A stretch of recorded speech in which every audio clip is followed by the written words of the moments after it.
comes the podcast, and it's going to be awesome. I'm John Morgan, and I'm a licensed marriage and family therapist, and I'm from Philadelphia. Got a big family. I got 6 kids. Been married 20 years, so I know a little bit about marriage, and I feel like we should have said like what this is. It's a podcast. It is a podcast. Yeah. And it's one that's going to be around therapeutic stuff or family stuff or emotional stuff. Mental health, emotional health. Yeah. I'm a fan of podcasts. And, I enjoy them too. You enjoy them as well. Yeah. Why don't you say... So I'm Michael. I am from Vegas. Mm-hmm. And Heather and I have been married for 17 years. Nice. And I'm a clinical social worker. Did I say I was an LMFT? You did. I did. Okay. Yes. Good job. Yeah, thanks. Anything else? I like Star Wars a lot.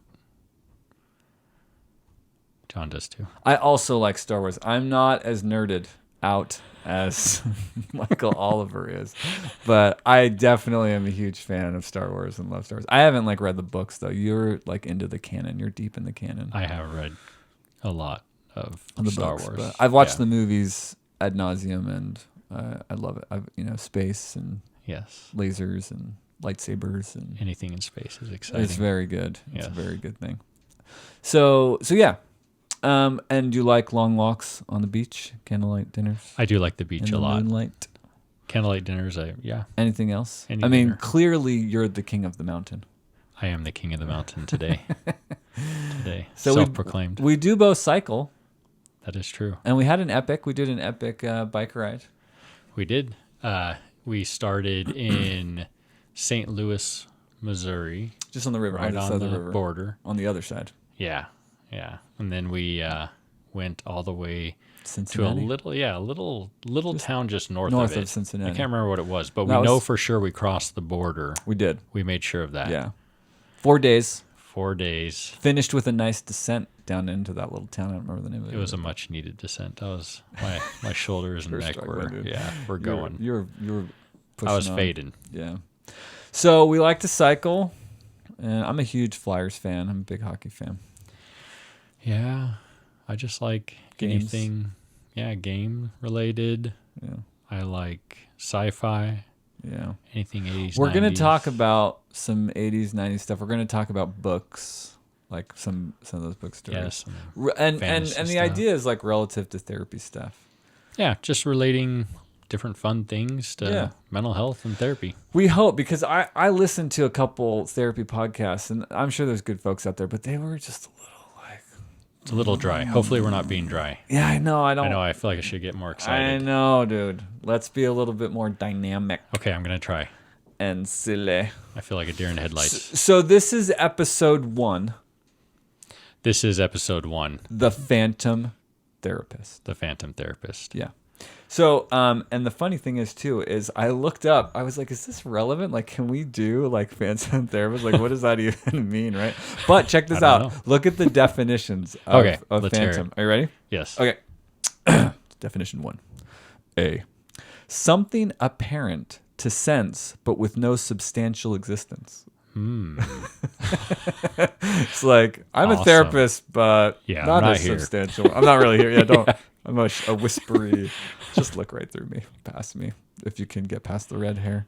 Something elusive or visionary. Visionary sounds right? cool. Doesn't that kind of work like the visionary therapist? Yeah. We're elusive visionary. sometimes. It's true. Sometimes I'm like, Or the ability to make a point is elusive. Yes, very, very true. See, an object of continual dread or of abhorrence. I think that's true a lot of the time. All the clients that have fired me over the years. Yes, this is a very true statement. Or an abhorrence too.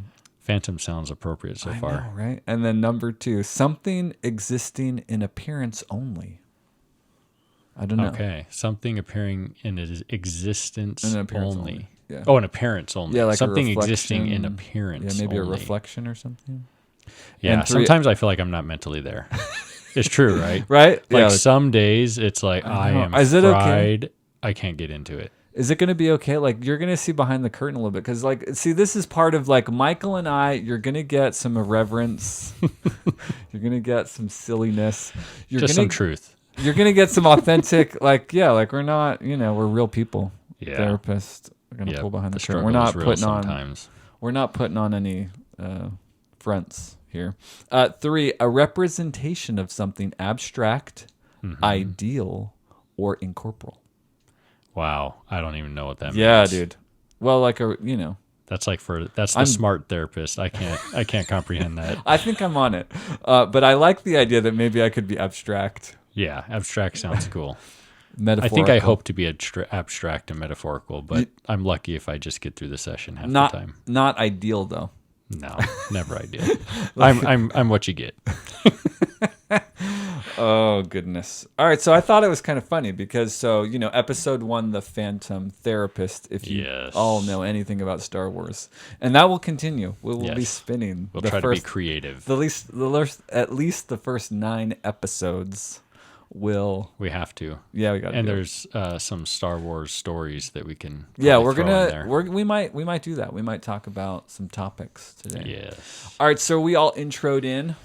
I think so. I don't know. I mean, you guys let us know. And why? Like why? Why did we want to do this? We thought it'd be fun. Like we just wanted to talk. I think for me, it seemed like something just fun to do, something different than the norm. Yeah. To give me a break, kind of a getaway. Yeah. From work. And for me, like, one of my frustrations. I love therapy. I love being a support and helping. I mean, I'm a people person, and I love what we do. But I also, I feel like I've gained a lot of knowledge. You know, I mean, we're talking thousands of hours. Yes. I mean, I crunched like some loose numbers. Lots of hours. It was a lot. Like it was thousands, and I was like, wow, thousands of hours in therapy talking to people. And I thought, I've gained some knowledge, right? And it's like this opportunity to touch more than one, maybe. Sure. But don't be please, like we're not gonna be appropriate. It's like, please don't be offended. Take it with a grain of salt. I know, like we're talking serious topics, but don't take us seriously. No, please do not. Too seriously. Yeah. I mean, we are yeah. I mean, you get it, right?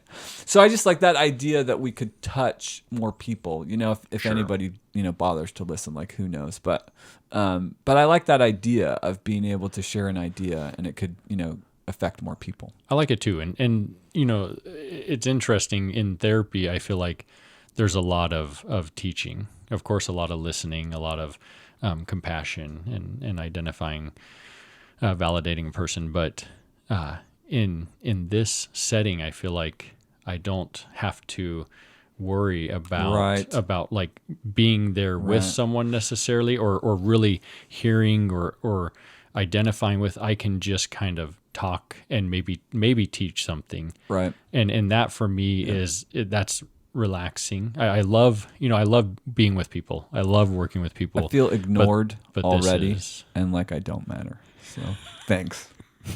I want to be in a place that I can talk and I don't have to think about anybody else. This is my desire. And this is, I think, probably why I mostly just have one session and then my clients never come back. King of one session. I'm the one session therapist. Yeah. I'm so good. They just need one. And we're good to go. I do a lot of new clients each year. My new client ratio is good. I must be. It's through the roof. They just keep coming in the door. Just pushing them. My average is not high, but yeah, that's fun. So you have a couple. Yeah, no, I like that. Tell me I about like that. Okay, what's that? You said you had a couple.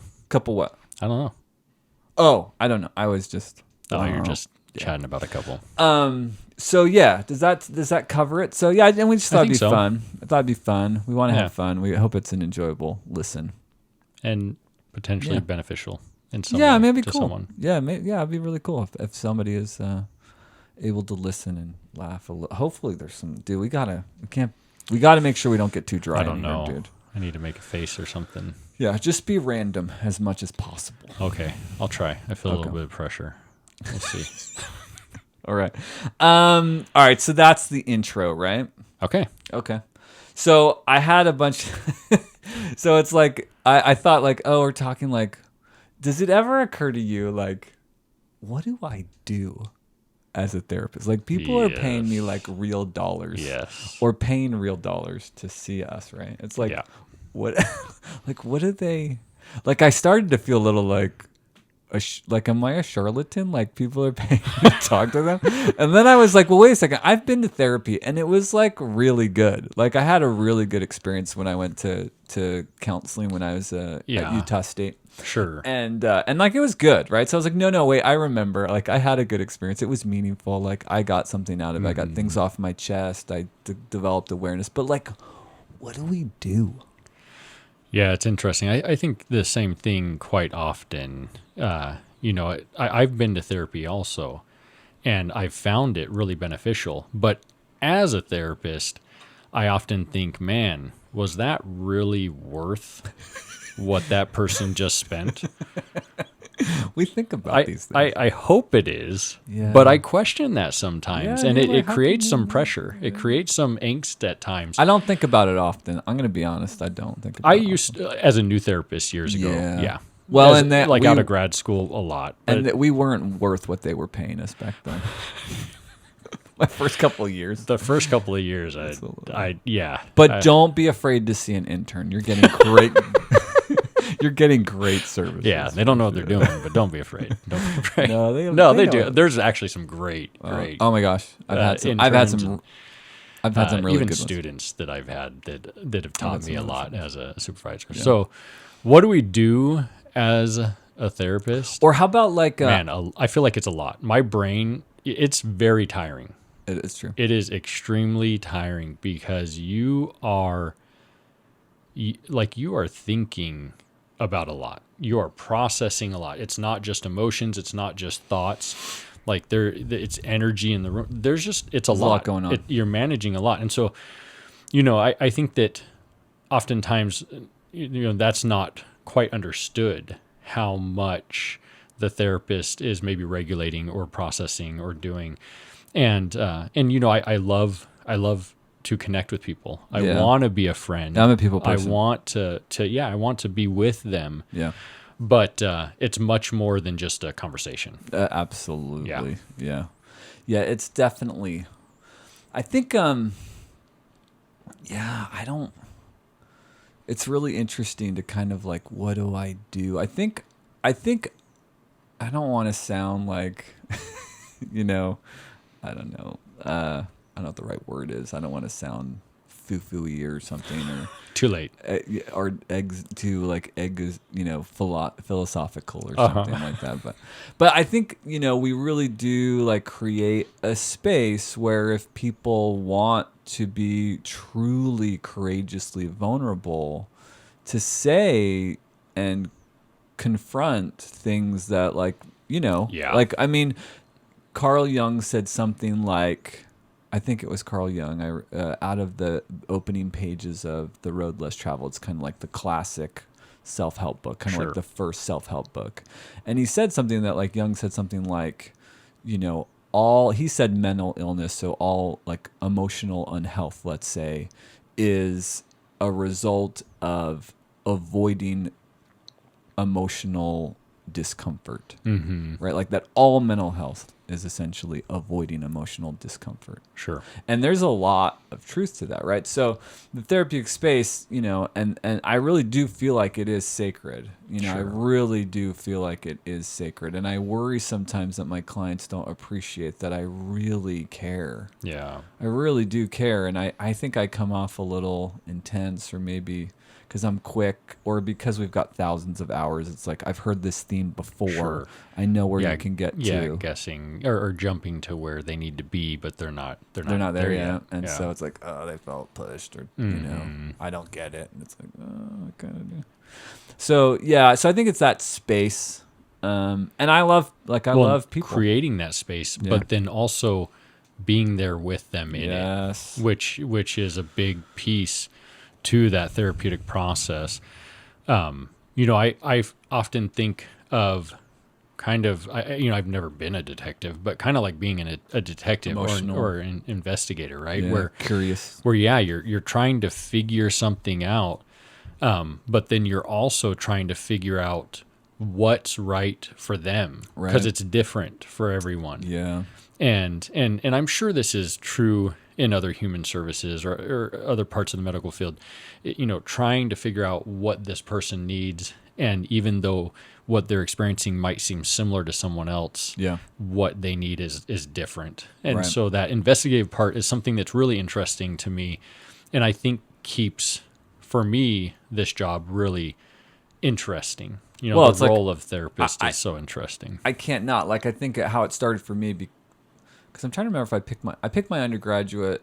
No, I knew what I wanted to do when I picked my undergraduate in human development. That's why I picked human development, because I wanted to understand why people are the way that they are. And so that's what I was looking for when I went to graduate or undergrad, like in going into human development, is I have a bachelor's in human development from Utah State, and I wanted to understand why people do what they do.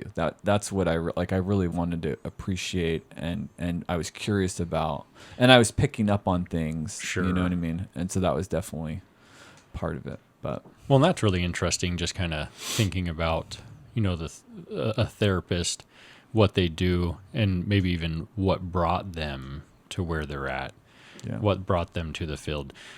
And for me, my undergraduate degree is in history, and I know. Left turn. What? Of course. They're related. Of course. History, therapy. There's nothing about history.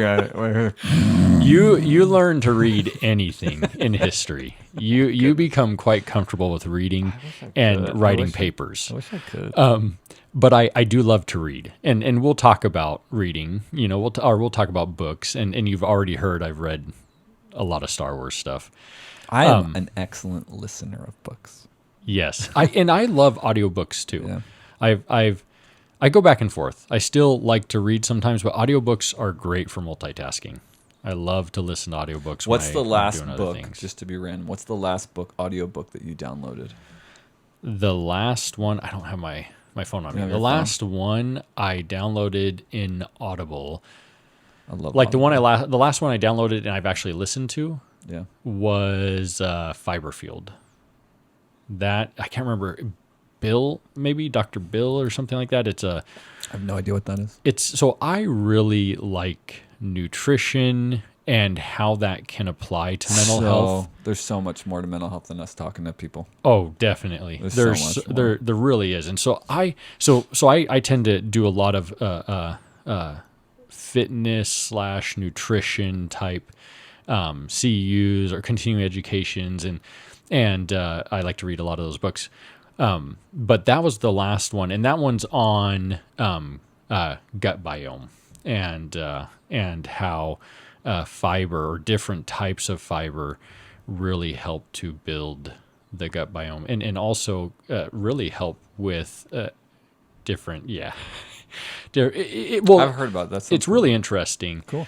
But my last fun book so most of my Audible is fun stuff. It's Yeah. not like that makes me sound smart, but I'm really not that The smart. gut fiber. Yeah. I'm just contemplating yeah. as I drive. I in just the threw car. out some of those terms because that's all I could remember from the book, and it sounded smart. That does something. So the last fun one I think was Ready Player 2. They made a second one. They did. Did you listen to the first? No. I really enjoyed it. He also That might has have been- Armada, which I really enjoyed too, which they have that, it gives it like that Stranger Things feel, right? Where it's like a throwback to when we were kids, and it just, it's so nostalgic. Yeah. So the Ready Player 2 was good. I enjoyed it. Not as much as Ready Player 1, but I feel like it had more cursing, although he curses kind of a lot in his books anyways. But I felt like this one had more cursing that I was just like, like cursing can be funny, But when it's just kind of cursing for cursing, it just kind of ruins it for me. So I'm going to sound really smart, man. It's my Oh, you are smart. So let's hear it. The Hunter-Gatherer's Guide to the 21st Century: The Evolution and the Challenges of Modern Life by Heather Hayne. I don't know how to say her last name. And Brett Weinstein or Weinstein. So this They're big. sounds They're really real big. familiar. What is it about? It just came out. No, they're kind of like offering up. They're evolutionary biologist. I think she focuses on like plant-based stuff, and he's more cool. in the animal kingdom world. But they are, and they're talking about. Are they relating like some type of physical? They're just talking about. Well, they're just talking about the things that are going on in the modern world. You know, like okay. the breakdown. Okay. It's very like kind of applicable to the political strifes that are going on right now. And they have a podcast, the Dark Horse podcast, and they've been on Joe Rogan a bunch, which I'm a huge Joe Rogan. What's up, Joe? I'm sure you're gonna listen to this. I'm a huge Joe Rogan podcast fan, so they were just on there. They're husband and wife, and there's I don't know, you're not tagged into all that stuff, but But I've been listening to my third time Oathbringer. Yes. Of course, Brandon is definitely going to check this out. Yes, and please. Please Come on. We're going to figure it out. I know some people that know you, so yes. And your books are awesome, dude. There's especially when it comes to mental health and to relationships and to really even relationships with a higher power, relationships with yourself. Oh man, so good. So Brandon, we seriously got to figure out a way, because it would be because I know he's done that purposefully. He's talked about it. I've watched some of his, like when he signs off his specialty books. Yeah. And I would love to chat with that guy. We got to figure that out. It would be amazing. We got to figure it out. I'm sure we'll get big enough that he'll want to come on. I'm sure. So, yeah, sorry, that was just random. I just busted out because we were talking. I felt like, anyway. I just thought it'd be interesting. I think it's great. Yeah. I enjoyed it. So we were talking about benefits of therapy, or why we got into therapy, but and kind of what a therapist does. There's more, and the thought I have is that as people are maybe listening or watching, if you have questions, put them down in the comments. We're happy to do it. Answer questions in the podcast or do it or respond if needed. Yeah. All right. So I don't know. You want to talk more about the therapeutic process, or we've got a topic on mind that I'd like to talk about today. Let's do the topic on mind. What's that? What's the best way to? So I guess so I've noticed more recently after doing thousands of hours of counseling. Thousands. So as a marriage and family therapist, we're trained to look for patterns, right? That's what we're all about. And I'm a principle thinker. I'm a big idea person. I don't actually listen to what my clients say. The content of what they say. I don't mean that, by the way. But I do. But I don't worry about I'm not a detail person anyway, right? Okay. But so I'm looking for what the bigger themes of. Yes. What does this mean in their life, or what are the patterns, or what are the family patterns? I'll ask about some of their family history, because that's how I was trained as a marriage and family therapist in systemic theory. And so I think that way. That's why I ended up there in graduate school. I went to Drexel University. I don't know if they'll be excited to. UNLV. Mm-hmm. Running Rebels. Yeah, I was a dragon, brother. Year of the Dragon. It's a big thing for me. It's a theme for me. Yeah, wasn't it? The Dragon. When was the Year of the Dragon? Wasn't it 76, dude? I don't know when the next one was, but I'm the Year of the Dragon. Okay. I'm a dragon. I don't know what I am. I've got red hair. You're probably a goat. A monkey. Or what is isn't there a lesser one? Is there a toad? I was thinking frog. Yeah, I think there's toad, frog. So a meerkat. I'd be a meerkat. So I've been noticing, or I've been talking, or I've been thinking a lot more about how integral emotional regulation is to all challenges and problems, right? That anytime people are under duress or in distress or coping in a really horrible, unhealthy way, it's because they've become emotionally escalated or deregulated or flooded or what are the other words to describe? So really the ability to maintain balance when things are going on, right? Not having times where you shut down, or times where you get flared up and get angry or upset, or Right. or when you withdraw and don't want to see anyone or talk to anyone, but trying to have more of a balance, right? Right. So the idea is that people get out of their frontal lobe, right? The place that keeps them. I mean, all the good things that we endeavor to be and do come from, our brain functioning well, or the executive function of our brain going well, right? Being considerate, being wise, being thoughtful, empathetic, being able to understand, being able to be gracious, or, in parenting, being able to be deliberate versus reactive. So all of the good emotional responses come not from being logical and dispassionate. I'm not at all encouraging that, but being in touch with being thoughtful, right? Kind of the idea of acting versus being acted upon, acting versus being reactive, and then the antithesis of that being naturalistic, being catastrophizing, overreacting, anger, So terror. like regaining your agency, right? Being able to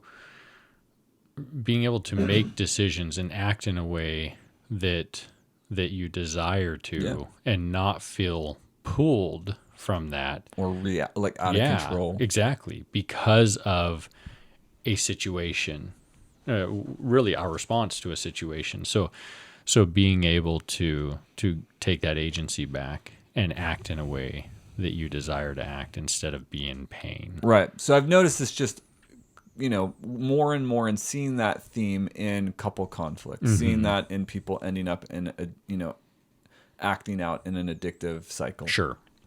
Any of that kind of stuff. And so I was actually so I got really, so this really crystallized, because, we as therapists always encourage people to meditate.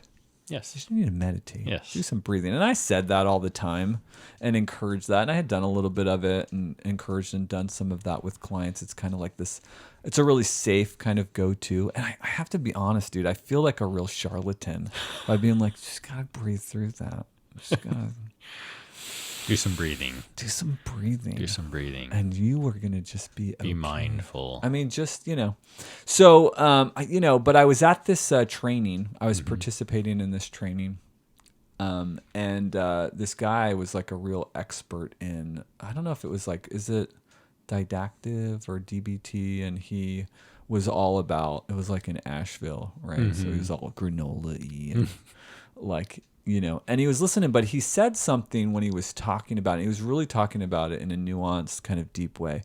And he talked about how the meditation wasn't about relaxation per se. Sure. But it was really about learning to manage attention. Yeah. And then I was like, oh, right. Because, of course, everybody's emotional reactivity is being triggered by trauma, triggered by, difficult events. And you get preoccupied with that trigger or trauma response, and then you get lost. You get lost, particularly with anxiety, or you'll shut down and feel overwhelmed, or that will lead to the acting out in the addiction cycle or whatever. And so he was talking about managing attention, and that breathing was really about cultivating the mental capacity to maintain attention. And I was like, wait a second. I was like blown away. Because we just think relaxation. Sure. And it's like, no, like the relaxation is a byproduct of the cultivation of attention. And it just blew my mind, right? Sure. So that was one. And then the other was, so I've got 6 kids, and one of them was sure that he was going to be a Navy SEAL. He was really all about that until I showed him the hour special about the training process.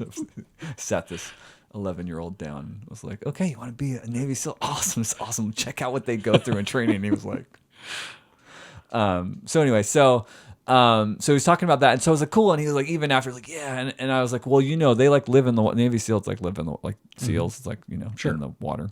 And so I'm like, you got to get comfortable in the water, man. I said, let's set a goal to free dive to 50 feet, which I'm not. Yes, I remember you. Yeah, talking and about I'm this. not scared of a lot of like I'm not an anxious guy. Water is the one place in the world where I get a little anxious. Like it really does, the panicky kind of anxious because it takes me back to some Navy SEAL was never. No, that never wasn't something in you my. desired. Yeah. No, that wasn't in my. No, I'm a therapist, so Yeah. you can tell how macho and Navy SEAL like I am. So yeah, I was like, hey, let's do that. And so in doing research about managing, because it's like you got to hold your breath for like a long time. Like I was like, okay, so there's like this whole rabbit hole. So I went down this rabbit hole of breathing, and then really and of course a very popular book right now, James Nestor, Breathe. Is it like the lost art of a new science or the new science of a lost art? The yellow one. The yellow one. Mm-hmm. And that really I've listened to that book twice, and I've listened to him a bunch, and it really blew my mind. And that's really where I was like, wow, like there's something really to breathing. I mean, there is it's like, it's like the water revolution that's happened in the last, 2 decades or whatever, everybody carrying around water bottles and, we need water, and that's really good to, help all the processes of the body. And it's like, it turns out that breathing correctly has a real effect. Breathing's important. Is that what you're saying? Yeah. And so it took me down the rabbit hole. So here's the thing. As a therapist, you have someone come in. They're spending money. I mean, a decent amount of money for tools from you. Insurance pays wonderfully. Yes. Insurance coverage on mental health is amazing. It's amazing. And so because of that, we don't worry about people paying because their insurance is covering all of it. That's right. I mean, it's not even a concern. And so the stress comes in. So people are coming in and they're spending good money. The other thing about insurance companies paying is they pay quickly. I mean, they're extremely on it. quickly. I mean, it's amazing and it's that like not more therapists are going towards being on insurance panels. I know. Right? I don't understand why therapists you mean to leaving. Try to correct the problem? So here's the thing. We have clients come in, we have people come in, and they're spending good money. And to say to them, hey, there's power in breathing. I want you to do this breathing exercise. You're like, come on, feels like, you're paying me for this? But here's the thing. There is power my gosh, dude. in breathing. I felt it in my life. It's amazing. And doing a breathing where you're really bringing yourself to the now, like to the being in the present moment. I'm breathing right now, though, Michael. There's a difference, right, between what you and I are doing right now, right? Moment, not even thinking. But when we tell clients, I'm sure that's what they're thinking. Oh, I'm sure. Right? Is They're like, I'm really? doing it. Right. Right. Like and I mean, we're joking, right? But seriously, Dude. that's at least what I'm probably thinking that they're probably thinking. I preface it. I tell them, I'm like, I know this is gonna sound lame. Yep. I know this is gonna, but this is the other thing too. Like, I can probably get maybe 30% of my clients to really take it seriously. Yeah. But here's the thing: that 100% of the clients that take it seriously are like, yeah, I was really surprised how much of a difference that makes. Yes. Like, it's revolutionary. And there's different breathing too. It's a whole thing, dude. It's a rabbit hole. Yeah, and there's lots of different things that you can do. And maybe it's harder for you to get into one form of breathing and you try another. But I'll tell you this, so on my Apple Watch, if Apple wants to sponsor us. I'm sure they're going to just be like, yeah, right. I have a Garmin, so. Right after Joe Rogan subscribes. So, yes. on my Apple Watch, there's a Breathe app, right? Well, you may not know that. There's a Breathe app. How does on the Apple Watch. How does it have you? Do you? Yes, exactly. It's like Darth Vader. Right?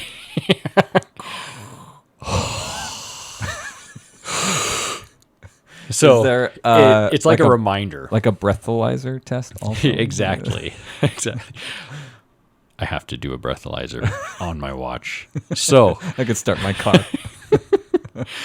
That has nothing to do with my ability to be a professional as a therapist. So, I love this app because it I can set how many times I want it to remind me. But what I like it reminds you to. Yeah, it dings me and it's like, hey, you can breathe, but then you hit it and you can. Yeah, exactly. Sometimes I forget. Like you think it's pretty natural. No, they call it. There is this thing that I like. It's called like computer apnea. Yes, where people will be at the and computer. We've spoken about this before. Do we? Yeah, on the No, this is the first on time. the podcast. No, we didn't. No, it's so. We've spoken about this before, but explain it, please. Yeah. So there's just a pause, right? Essentially, like I've noticed when I got serious about the breathing stuff, I became excessively conscious of my autonomic. And you started noticing. And I started noticing I was holding my breath all the time talking to clients. Yep. I was holding my breath all the time on my phone. I was holding my breath all the time when I was working on the computer. It was crazy. Yep. It's like I can't do two things at once. My brain can't even autonomically keep me breathing. I was what is that? So you're not getting oxygen, right? You're not getting oxygen. So all of your processes relative to oxygen, which are pretty significant, particularly to the brain, aren't functioning. Well, and holding your breath, what type of response is that, right? So I wonder, is I don't know, but is that your central nervous system engaging? Is that a fight or flight response to stress or to something, right? Could be. And so is your body trying to regulate emotion and not knowing really how to do it appropriately? So then you have a lack of breath, right? You have a lack of oxygen to the brain, which if you think about it, a lack of oxygen to the brain is going to signal to your brain more danger. Right, more stress. Right. So it's really interesting. So back to my watch, please. Your Apple Yes, my watch. Apple Watch. So it will remind you. It just dings you. But when you do the breathing app, it actually... It has a flower type thing that grows as you're supposed to breathe in, and then diminishes as, or it kind of taps you to kind of tell you, but you can set it so that you can do longer breaths or shorter breaths, and I love it. I do long breaths, and when I do the long breaths, and I do 2 minutes at a time, that's it.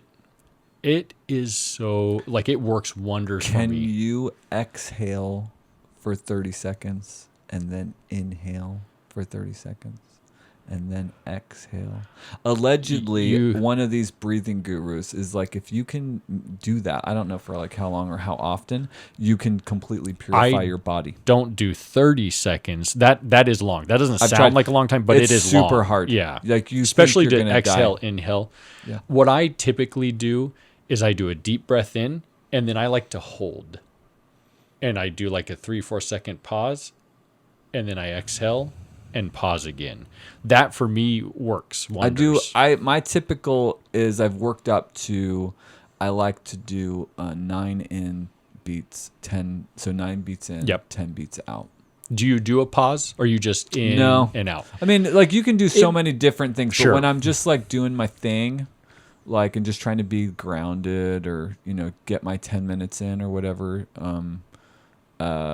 I don't pause, but I do a bunch of the different stuff. Like I do like the in one nostril one. I do a bunch of those. And I don't know if this is appropriate time or not. If we want to talk more about breathing, it's inappropriate. And so then I will bring it up. So you do like to bring it. So good job. Cold showers. Oh, dude, Wim Hof. Cold showers. That's another one. Like Wim Hof. Yeah. Dude, I freaking love that guy. So he's fantastic. Yes. And if his newest book is narrated by Apollo Anton Ono. Oh, he sounds really smart and cool. And he's fast. Well, he's a speed skater. Oh, cool. Come on, John. Nope. Leave me hanging. I did. No clue. Yes.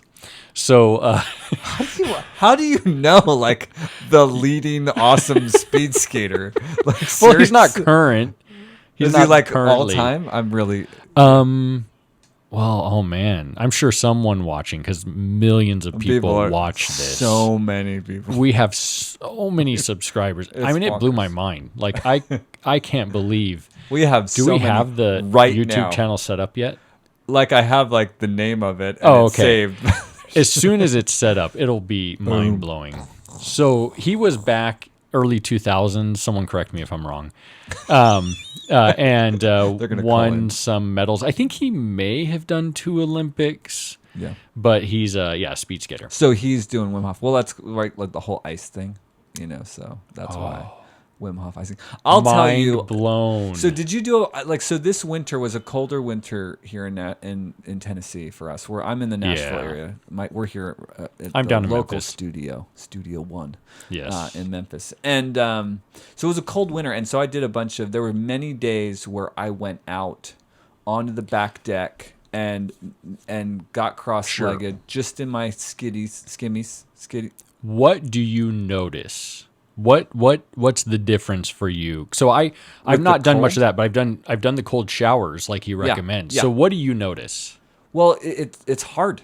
Like it's very uncomfortable. It is. So it's very uncomfortable. And so you're working against the discomfort, which is what is so integral and so brilliant or so natural about learning to manage discomfort with breath, right? Because your body's freaking out. When you're doing it in a safe place too, because it's not safe out there in the cold at midnight. In a shower. Well, that's the shower. Right. Yes, I'm talking about outside. So it's you go outside into this, you can go there's bears out there on his back patio. I there live are in the bears. woods. You do. No, there's no bears. There's no bears. No, but there's a stream of water. Yeah. And so I mean, the thing that's incredible is that you're voluntarily managing discomfort. Yes. You're learning to do that. And so it's insanely empowering. So it's hard. It's difficult. But you go with your shower thing. So with the shower thing, I don't want to think about you in the shower right now. Most people probably don't.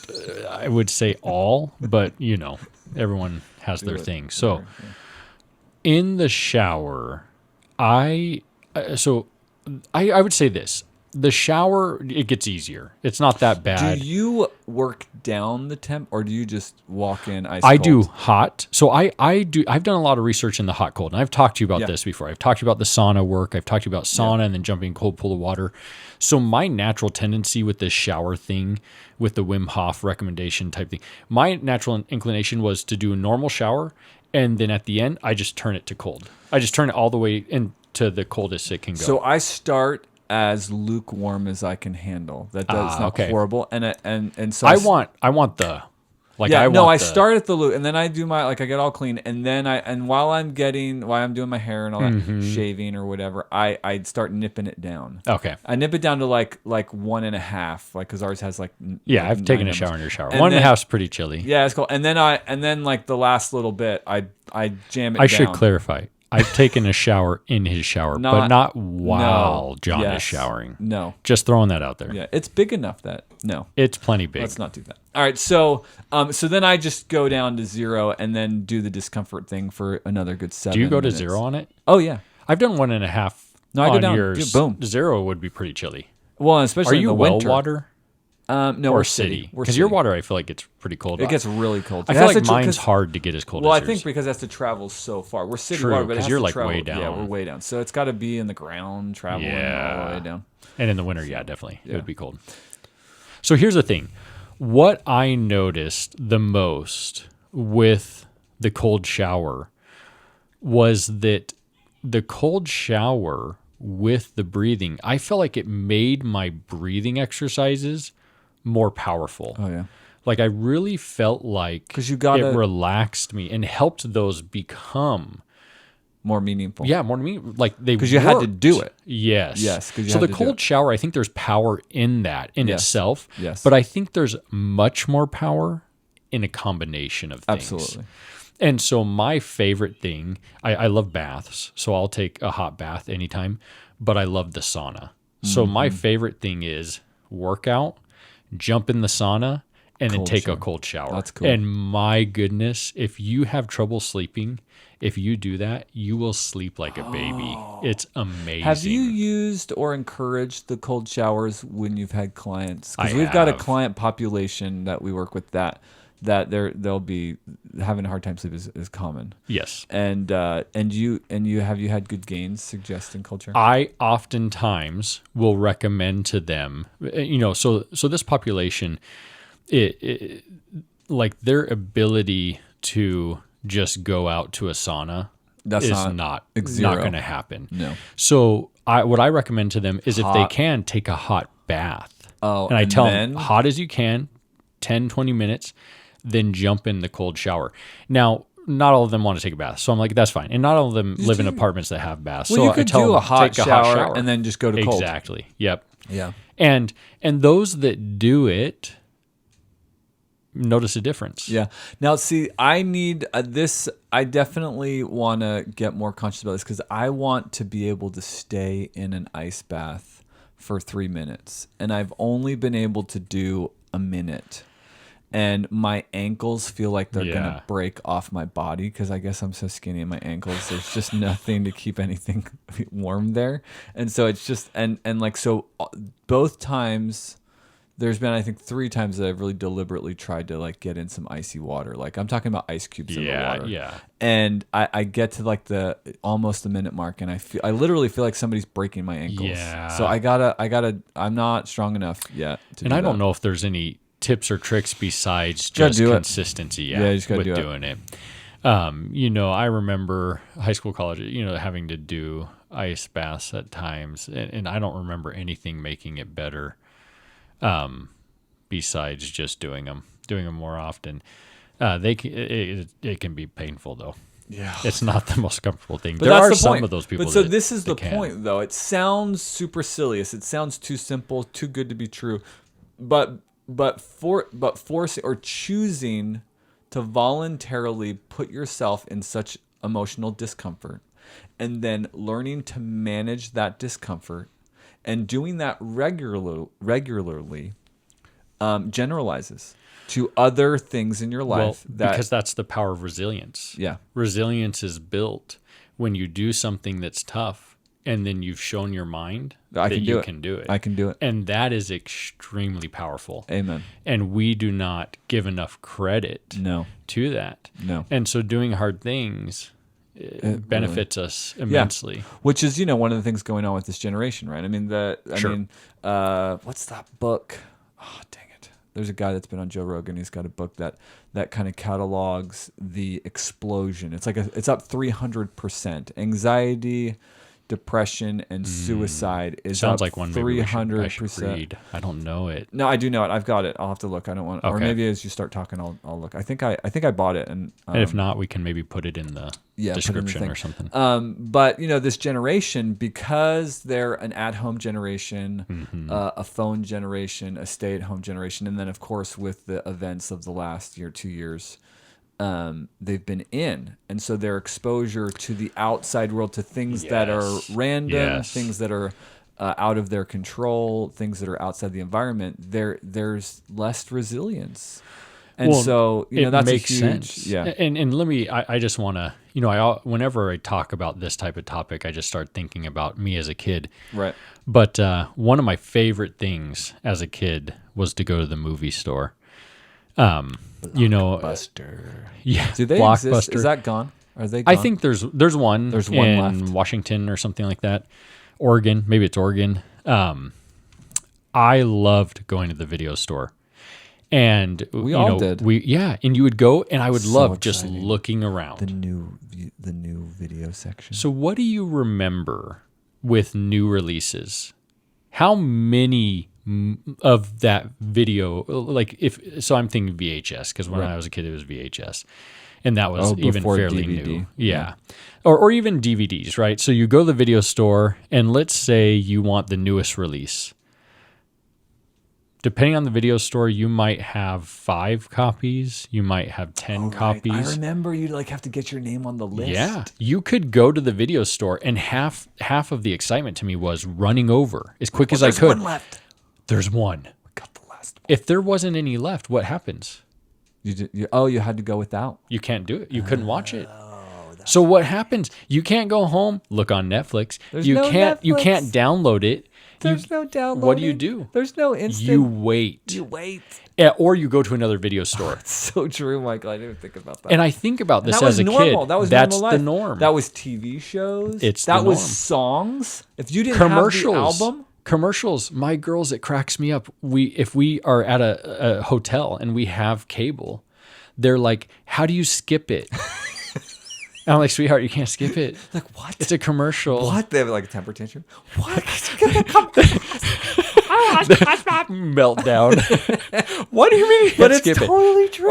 Or they're like, I want to watch that's- this show, and you have to watch what's on. You can't just pick the show. Well, it's TV. You know, That's so These are just fantastic. tiny Just things, normal, right? That was just normal daily life. and that teaches something, Or right? even getting things, right? Oh, Gosh, the mail, Amazon? right? Well, you think about all types of mail things, right? When I was when I was 18, 19, 20 and before, when I came to be about 21, 22, I felt like email was really becoming more popular and usable. Before that, it was snail mail. Dude. Like if I wanted to communicate, I could call them on like the landline. I mean, I didn't have a cell phone back Which then. they It's too might expensive. not answer. No. What if they don't have a voicemail or a message machine, right? An answering machine is what we would call them. What if they didn't have an answering You machine? just said that's what they called them. Yeah, that's what we called them. That's hilarious. Have But you ever the- seen those those videos that they'll have on YouTube where they'll have nowadays kids with the rotary phone? Like this Oh, is no, I what you haven't. used. Oh, they'll have kids and they'll be like, this is what your parents used to make phone calls. Can you make it work? And they look at it and they're like. They pick up the thing and they're like, it's fantastic. It's really fantastic. But it's things like that I think affect resilience now. You are 100% Because there's just not those built-in. There's not as many of those built-in things. Now, I'm not going to downplay it. Kids experience crazy things that I didn't experience when I was a kid nowadays. Just managing But information. resilience, I feel like, is something because of the immediate gratification that we have, that we've come to. that exists that we've come to appreciate Even and enjoy. Amazon, you can get same day with stuff. Well, and here's it's the other crazy. Well, and you can learn anything yeah. right now. Yeah, Anything we want to know right now for free. What's an encyclopedia? Right?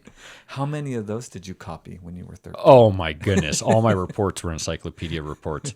But here's the thing.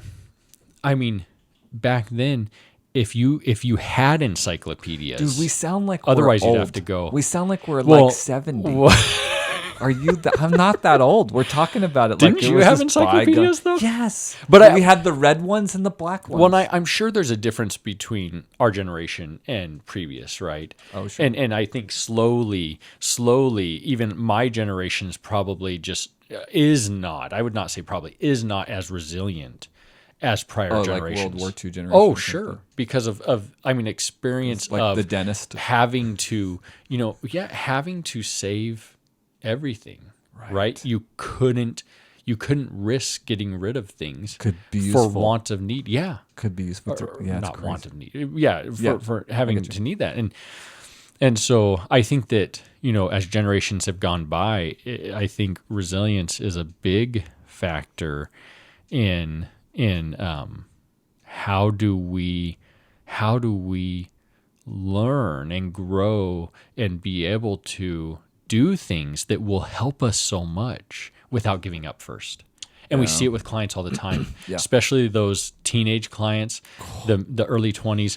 I'll give them, a simple assignment like, hey, do this breathing exercise. I'll outline it real simply. I'll say, just do it this many times. Experiment. I'll give them a progressive relaxation exercise.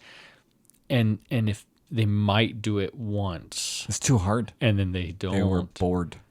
They It was give boring. up. Yeah. It's like, yeah. And they're robbing themselves. Yeah. Robbing themselves of the opportunity to experience the joy that comes from building resilience. And managing discomfort. Yeah. So this is a huge one for parents, right? Like if your Yeah. kids seem fragile, the really, I think that the focus and opportunity, or what's great parenting, is you have to manage, protect, your children, but Sure. you've got to give them the opportunity to manage discomfort. Yeah. Like that's, if you want your kids to be emotionally resilient and strong, one is you definitely want to have a dialogue of emotion in your home, which is not common, unfortunately. Well, and instead of taking the pain and the discomfort, No. be with them in it so that they Right. can experience. And give them opportunities to manage it and, And- let them figure it out. Yeah, and then be there. Yes, to to guide. to show, hey, You can do it. be there. Yeah, It's all right. And then in the end, you can be the one to say, hey, look what you did. Awesome. Look at how strong you are, and then they know. Then they know I can do hard things. Yeah. I don't know if I want to like part of me wants to go down this parenting track, but we'll do that another time. But so Well, there's so much, and Dude. and we can talk about anything, and I think that any feedback that people can give is always helpful. all the listeners The millions of questions. of subscribers. Well, there's going to be millions of questions because there's millions of subscribers, including Joe Rogan. So all right, so we have to tie this to Star Wars because we've got the Yes. Phantom Therapist. So Yes. in the context of emotional deregulation or Okay. becoming emotionally overwhelmed. Sure. What are the stories or scenes of which movies come to mind where we can see a lack of emotional regulation and resilience? Oh my! I mean, I think you can pick Get your anyone. favorite. Give us one or two of your favorites. Oh, I'm not prepared. I One know. or two of my favorites. I am prepared. I mean, could just go- definitely anything involving Anakin or Anakin when he's Darth Vader. I mean, there's so many But what one opportunities, hits and you it hard? really, Are there any scenes that really hit you hard when you remember? Now, I mean, we all know. I would say Han Solo and Ben Solo in Episode 7. Whoa, dude. Whoa. That Wait. Okay. What? Han Solo and Ben Solo. in Episode 7, All right. where I'm not. where Han Oh. is Okay. on the, like, I don't know what you'd call that, like walkway or bridge? whatever, the The bridge. But was that And he's calculated? there, possibly. Or do you think he's like? Well, when you say calculated, you mean Han or Ben? Ben, like his was that like was There's that all types of theories, but I'm just gonna go with We're talking how about the I scene- saw it when I spoiler first saw it. Okay. alert. We're talking about when Yes. Ben kills his dad. Oh my! You dropped it. I like, did. just right I'm there. You sorry. didn't even give any time for sorry. people to be like, pause, pause. No. No, It's come on, it's like yeah, years. Ben killed Han. He's Okay, dead. so he is dead. So when I first saw this, right, and I mean, we've talked about this before. I don't see too deep into things. on. I'm not as good. You're really good at seeing symbolism. Oh, did you And- what was that? You are. You're very good at that, and it doesn't come as natural. Now I can get it, but so for me, seeing that, man, and even just Ben the whole movie, right? Right. Or Kylo Ren, whatever we want to Yeah. call him.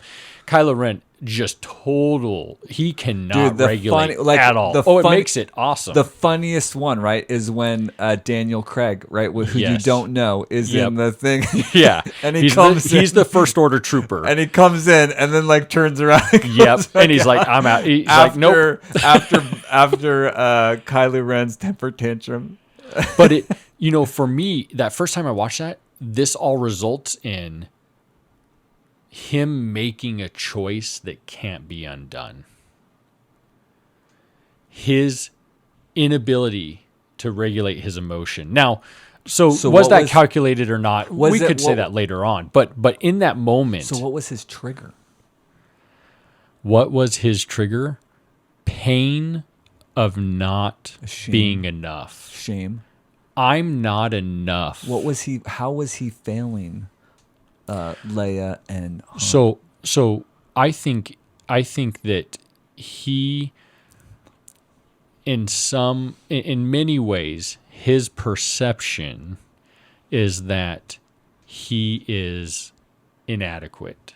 He is So- not enough. He is bad. So he has to. So that's why. So he embraces it. right. So he wants to channel Grandpa. That pain is easier to embrace or not embrace. That pain is easier to go with than to deal with, right? Palpatine working on Luke. Yes. Palpatine working on Luke Yes. in Episode 6 or Return of the Jedi, which is my favorite one as a kid. Not my favorite one now. No, Empire was probably always been my favorite. I love 6 because I love seeing Darth Vader turn back to Anakin. Yeah, that is he's the New so Hope. awesome. That's why he's the New Hope, which was not honored in. We gotta stop talking over. Which was not honored in the 3 episodes that came out. I love. So yeah, that scene was one of the ones I thought of when I was thinking about this. Where, because as a kid, I didn't quite understand. He's like, oh, I can.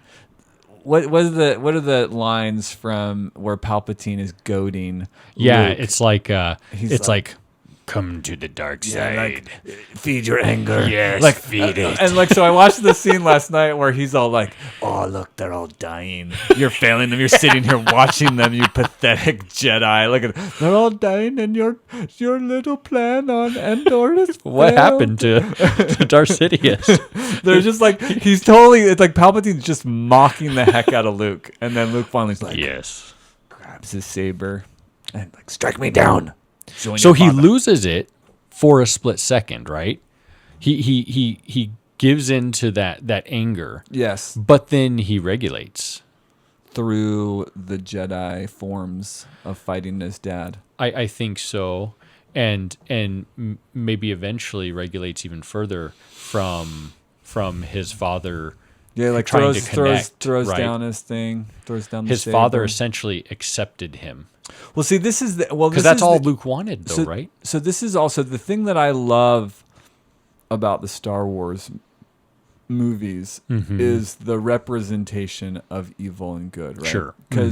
Because and you are more articulate and knowledgeable about the canon with Star Wars, but so you have the epitome of evil, right? You have a figure that's trying to be the Sith, that's trying to be all powerful. Yeah.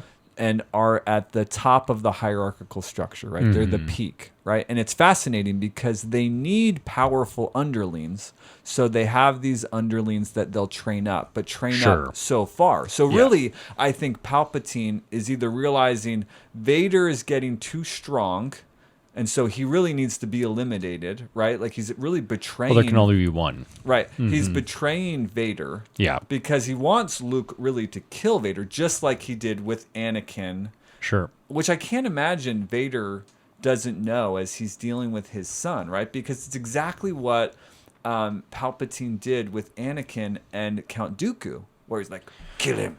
You know, and then Anakin executes him, and he's like, I shouldn't, and he violates his order, right? He creates he engages in a shameful act. It's kept secret, and this is Palpatine cultivating and pulling Anakin down the rabbit hole with him, right? But so let me finish my point here. Sure. So this is how evil operates: is I'm at the top and I just have underlings enough. And it's interesting, right? Because as far as we understood it to this point in the movie, Anakin is the one that destroys Palpatine. Yeah. You know what I mean? Like he is, until like magically he's been, Borging himself at the bottom of the universe in some dark hole somewhere, surviving with plugs in his brain or whatever. Spoiler alert. Spoiler alert to episode 9, which I liked. I mean, I thought it was fantastic. I didn't mind, but I love all Star Wars. Yeah. So, but really, I mean, it's Darth Vader that in that moment destroys him. Well, and here's, this is interesting. This is really how it is in our life. We have Anakin, who from his perception is not enough. He has hurt. Well, he's deeply shamed, right? Yes, extreme shame. Lacking a father figure, born into slavery. Yes. And then he had survivor guilt. Yes. And then, of course, he couldn't save mom. And then in his other deregulated moment, commits genocide. Well, and survivor guilt twofold, right? I mean, he has his wife and his mother, right, that don't survive. then we have him really committing atrocities. Well, right? that was so he goes down. Go ahead. So that was the other scene last night as I was going through and thinking about dysregulated moments or emotionally escalated moments. The really most dramatic one, which is one of my most favorite movies of the 9 now, is I really like number 3. I really like, and that scene where they do a good job. Like when he's in pain. When he becomes crazy, right? Yes. When Obi-Wan comes off and he's triggered out the yeah. wazoo because he feels betrayed by Padme. And like, oh, you didn't, like, she had nothing to do with it. And then he kills his wife. Like, he force chokes her. Yeah, so much rage. And then he instantly goes into like, you did this to me. Yep. Even though she just was like, Annie, I can't do what you want. Like, what are you talking about? The pain is so immense. Yeah. Complete dysregulation. He essentially wants to kill the only only family he has left, which is Obi-Wan, his father, not his real father, but a father figure. Yeah.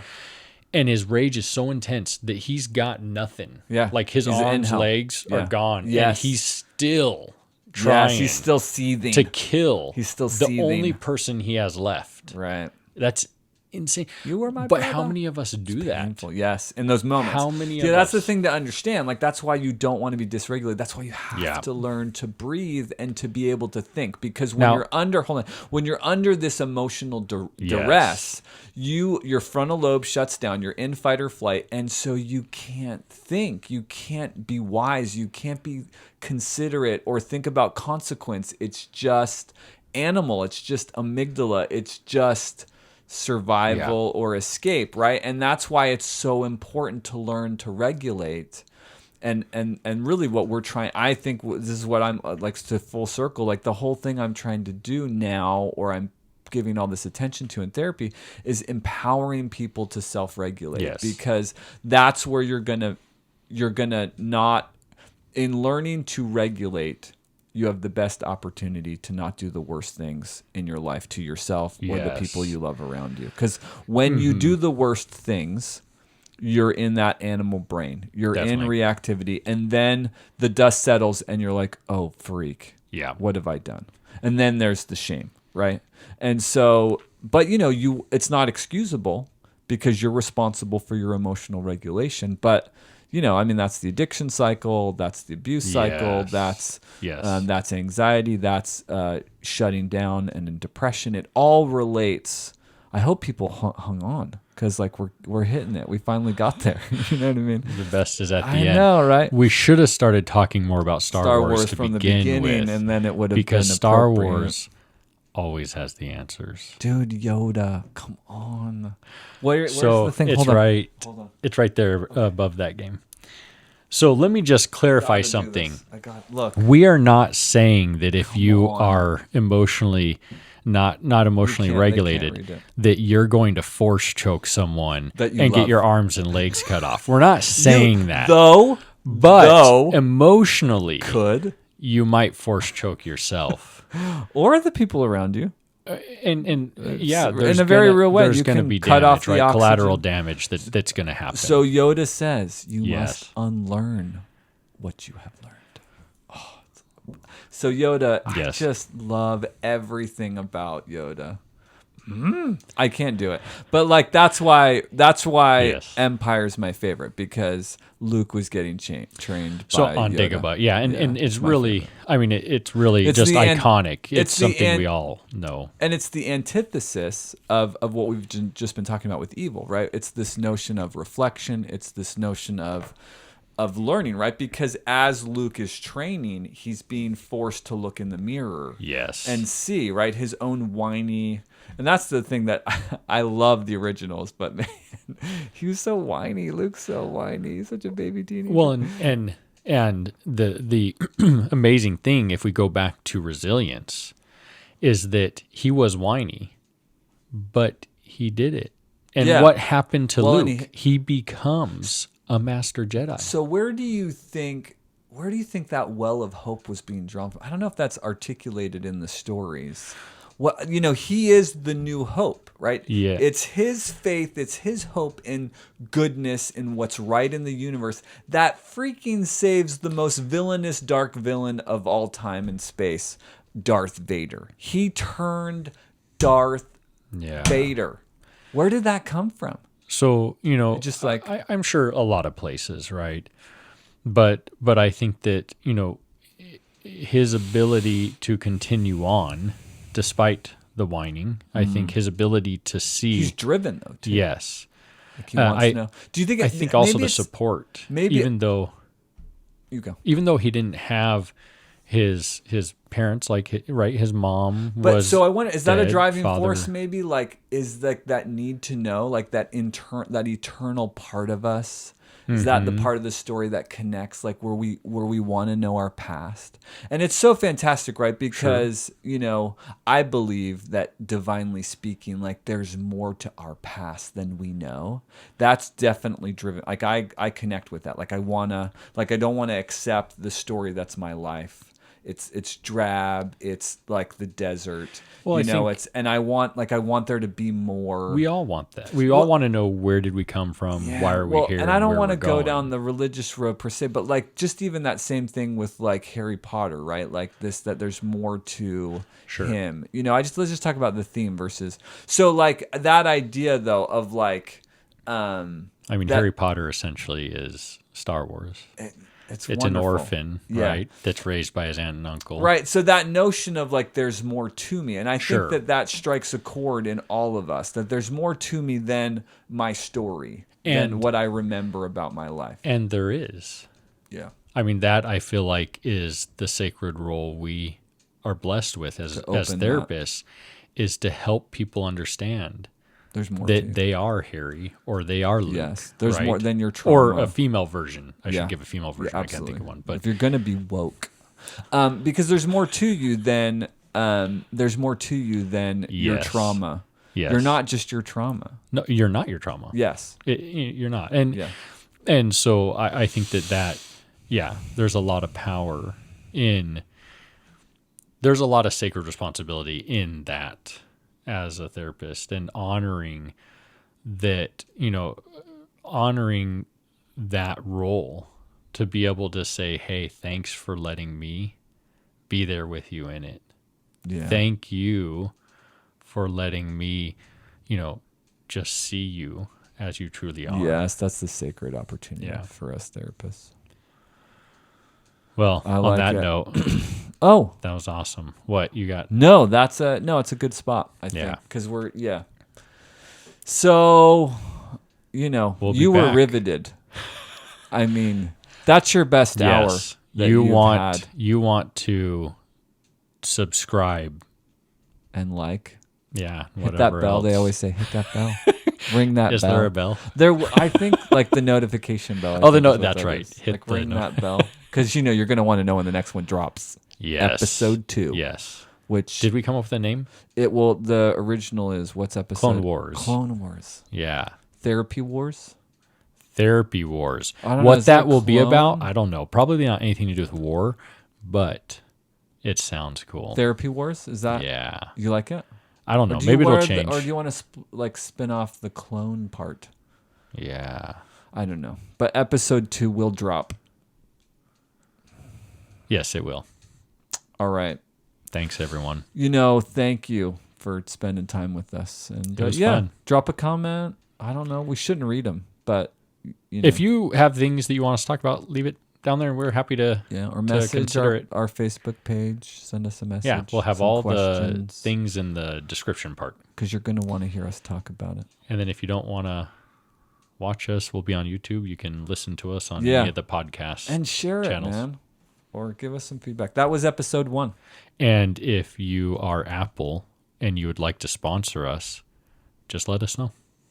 Or Disney. I'll take a Disney sponsor. Or Garmin. I would love to go to the Galactic Star Cruiser that opens in 2022. Like you're putting out wishes into the universe, and they will come back. No, I'm just telling our millions of subscribers, I'm sure there's some high Disney person. CEO.